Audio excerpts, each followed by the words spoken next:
Но ви уверявам, няма да кацам там на никакви дръвчета. Сок няма да пия, нищо няма да пия, че знае ли се какво има по тези неща.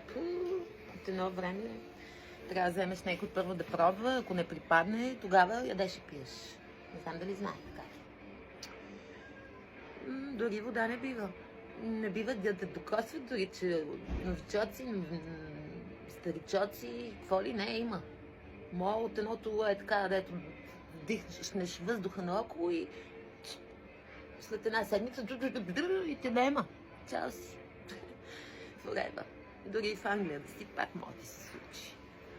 Инглотера, испански, на португалски, как беше?